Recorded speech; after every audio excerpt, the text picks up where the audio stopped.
इसलिए नहीं हो पाते हैं क्योंकि वो कामयाब लोगों को फॉलो नहीं करते हैं। मुकेश नामदेव जी ने क्या बोला? मैंने रत्नेश जी को गुरु बनाया। क्यों बनाया भाई?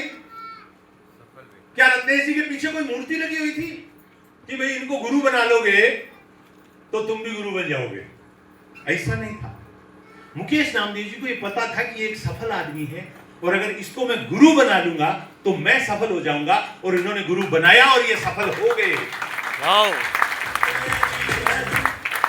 तो सफल होना है तो सबसे पहली चीज आज नोट कर लो, किसी सफल आदमी को गुरु बनाना है। किसी सफल आदमी को गुरु बनाना है। अपलाइन कोई भी हो सकती है और गुरु कोई अलग हो सकता है। कई बार ऐसा होता है ना कि जो अपलाइन है वही गुरु है। पता चला अपलाइन दूसरी कंपनी में चला गया, गुरुजी गए तो अपन भी चलते हैं। अपलाइन फेल हो गया तो अपन भी फेल होते हैं। ना ना ना ना बाबा, गुरु उसको बनाओ जो सफल है, जो ये सिद्ध कर चुका है कि वो गुरु बनने के लायक है, उसको गुरु बना लो और फिर जैसा वो बोले वैसा करते जाओ। सफलता की गारंटी है। हमारी तकलीफ ये है कि हम गुरु तो बना लेते हैं, बाद में हम खुद गुरु घंटाल बन जाते हैं।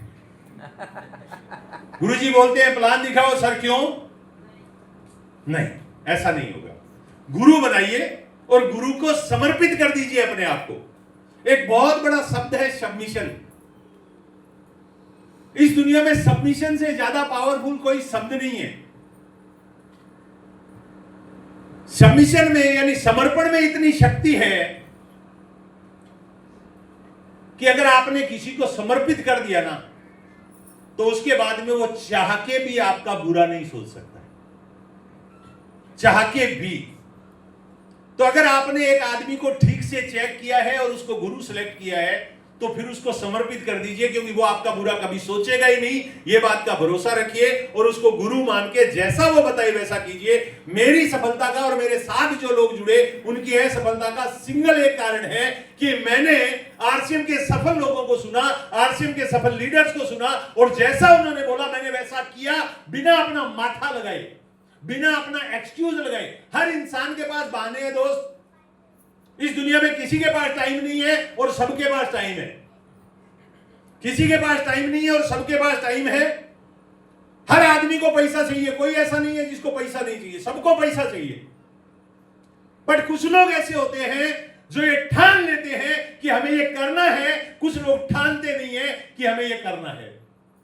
मैं हमेशा कहता हूं नेटवर्क मार्केटिंग में 3 प्रकार के लोग आते हैं, एक पोजर, एक एमेच्योर, एक प्रोफेशनल। और ये बात मैं नहीं कह रहा हूं, एरिक वरे दुनिया के सबसे बड़े नेटवर्क मार्केटिंग गुरु है, उनकी लाइन बोली हुई है। पोजर्स वो लोग होते हैं जो इस बिजनेस को ज्वाइन करते हैं सिर्फ इसलिए ज्वाइन करते हैं कि वो सोचते हैं कि हमने ज्वाइन कर लिया, कोई मुकेश नामदेव जैसा, शालिग्राम साहू जैसा आदमी हमारे नीचे जुड़ेगा, वो काम करेगा और हम अमीर बन जाएंगे। या वो ये सोचते हैं कि रत्नेश जैन जी ने आरसीएम ज्वाइन किया था, उनके जैसा हमारा कुछ हो जाए तो हम भी ज्वाइन कर लेते हैं। ऐसे ही करते हैं ना, बहुत सारे लोग ऐसे ही जुड़ते हैं ना। आपने बहुत सारे लोगों को जोड़ा होगा, उन्होंने ऐसे ही जुड़ा होगा, वो ऐसे ही जुड़ते हैं। दूसरे जो होते हैं वो ऐसे लोग होते हैं जो लक पे बड़ा भरोसा करते हैं, भाग्य पे, कि हम लोग आरसीएम को ज्वाइन कर लेते हैं, मुकेश नामदेव जी का काम हो गया, शालिग्राम साहू जी का काम हो गया, आत्माराम जी का काम हो गया, हमें भी 2 लोग मिल जाएंगे। हमारे भाग्य में कि अगर कुछ ऐसा होगा तो हमें भी 2 लोग मिल जाएंगे और हम भी भाग्यशाली कहलाएंगे। वो लक पे बहुत बड़ा भरोसा करते हैं। तीसरे जो लोग होते हैं वो प्रोफेशनल होते हैं, रत्नेश जी जैसे। वो इस बिजनेस को सीख कर करते हैं। वो ये मानते हैं कि ये एक प्रोफेशन है, ये एक व्यापार है, ये एक धंधा है और हमें इसको धंधे की तरह करना है। और वो इसको प्रोफेशन मान के करते हैं, वो प्रोफेशनल बन जाते हैं और प्रोफेशनल बनकर काम करते हैं। वो इस बिजनेस में वत्स साहब की तरह, मुकेश कोठारी जी की तरह, विजेंद्र जी की तरह, राजाराम जी की तरह झंडे गाड़ देते हैं। फर्क नहीं है किसी में। आरसीएम तीनों के लिए सेम है, पोजर्स के लिए, एमेच्योर्स के लिए, प्रोफेशनल के लिए। लेकिन रिजल्ट में तीनों में बहुत बड़ा जमीन आसमान का अंतर है। सुबह मैम ने एक लाइन बोली थी कि मैंने कहीं सुना था, अब पता नहीं इन्होंने कल भंडारा की मेरी मीटिंग लाइव सुनी या कहां से सुनी, ये शब्द सुबह मैम को कहां से मिला या कहीं और से, जहां से मैंने लिया वहां से शायद मैम ने लिया होगा।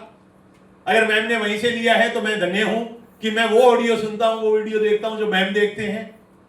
और अगर मैम ने कल भंडारा की मीटिंग से सुना था तो भी मैं धन्य हूं कि मैम मेरी मीटिंग सुनती है।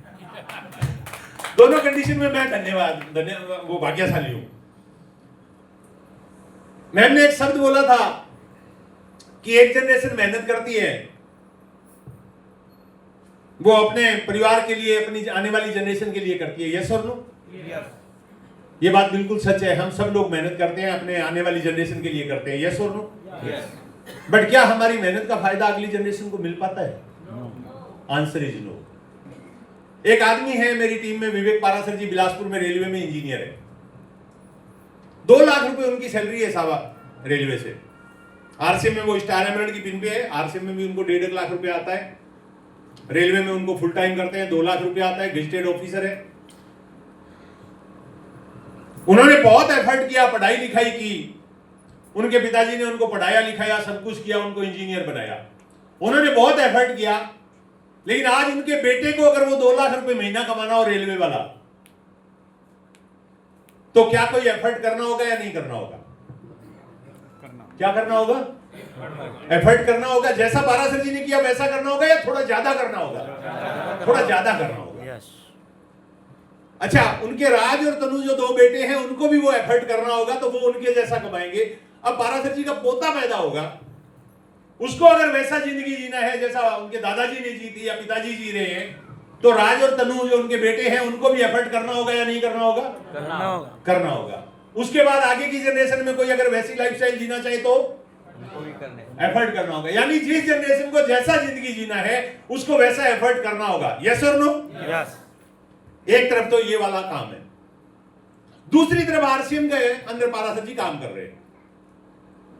सुबह मैम भी कर रही है, मैं भी कर रहा हूं, मुकेश जी भी कर रहे हैं, शालिग्राम जी भी कर रहे हैं, आप सब लोग कर रहे हैं, हम सब कर रहे हैं।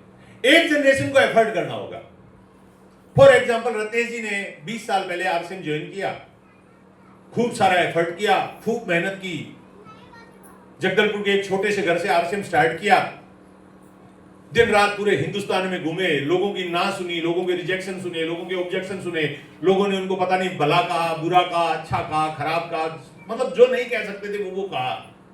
फिर भी उन्होंने किया। भिलवाड़ा से प्रोडक्ट लाए, भिलवाड़ा से लोगों को लाके प्रोडक्ट दिया, लोगों को भर भर के गाड़ियों में भिलवाड़ा लेके गए, पता नहीं कितना एफर्ट उन्होंने किया।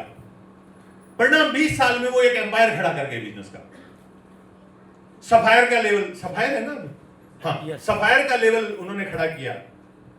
सफायर का मतलब 7 से 10 लाख रुपए महीने की इनकम लेवल होता है। आज रत्नेश जी का बेटा है, आज रत्नेश जी का बेटा है, दुर्भाग्य से वो आज हमारे बीच में नहीं है। किसी के साथ भी कुछ भी हो सकता है, कभी भी हो सकता है, आज वो नहीं है। लेकिन 7 लाख रुपए, 8 लाख रुपए महीने की जो इनकम शुभा मैम को आज आ रही है, ईमानदारी से बताना, शुभा मैम को उस इनकम के लिए कोई एफर्ट करना पड़ता है? नो। रत्नेश जी के बेटे को, बेटे का नाम क्या है मैम? हर्षित। हर्षित को, हर्षित या हर्षित? हर्षित। हर्षित को 7 लाख के लिए कोई एफर्ट करना पड़ेगा कभी? 7 को 14 करने के लिए शायद एफर्ट करना पड़ेगा थोड़ा बहुत, बट 7 के लिए कोई एफर्ट नहीं करना पड़ेगा। अब हर्षित भगवान करे उस 200 साल जिए, मेरी दुआएं उसके साथ है, मैडम के साथ है, 200 साल जिए। 200 साल में हर्षित पहुंच गया मान लो 7 करोड़ रुपए। हालांकि आज मैं आपको कुछ डेटा दिखाऊंगा, उससे हर्षित की इनकम का आप कैलकुलेशन करोगे ना, तो मतलब आज की नींद नहीं, अगले कई जन्मों की नींद उड़ जाएगी। तो गलती से कैलकुलेशन मत करना। वो मान लो 100 करोड़ रुपए महीने का आदमी बन गया, तो सुबह मैम का जो पोता होगा जब वो आरसीएम शुरू करेगा,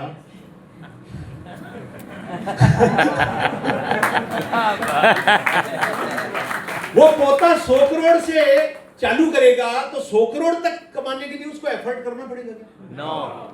200 करोड़ के लिए शायद करना पड़ सकता है, बट 100 करोड़ के लिए तो नहीं करना पड़ेगा। नो। और फिर पोते का पोता, फिर पोते का पोता, फिर पोते का पोता, जब तक छाबड़ा जी राशन बनाते रहेंगे और जब तक धरती के लोग राशन खाते रहेंगे। रत्नेश जी की फैमिली में किसी को पैसा कमाने के लिए एफर्ट करना पड़ेगा क्या? नो। धंधे 2 है आपके सामने, ऑप्शन 2 है आपके सामने। एक वो ऑप्शन जहां आप जनरेशन टू जनरेशन एफर्ट करोगे, एक वो जहां एक जनरेशन एफर्ट करेगी। बेस्ट ऑप्शन है।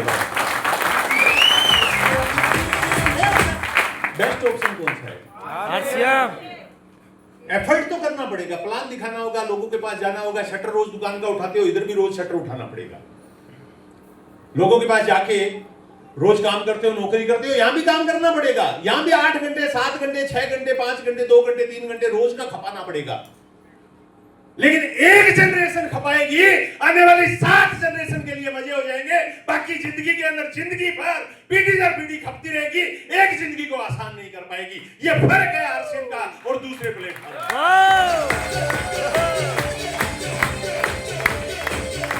ये फर्क है यहां का और बाहर की दुनिया का। बट ये फर्क समझ में उसको आता है जो इस मीटिंग में आता है, जो इस मीटिंग से बाहर रहता है, उसको दोनों एक जैसी दिखती है। एक समुद्र जो है उसके अंदर पानी दिखता है, एक समुद्र जो है इसके अंदर मोती होते हैं, लेकिन ऊपर से देखने में दोनों एक जैसे होते हैं।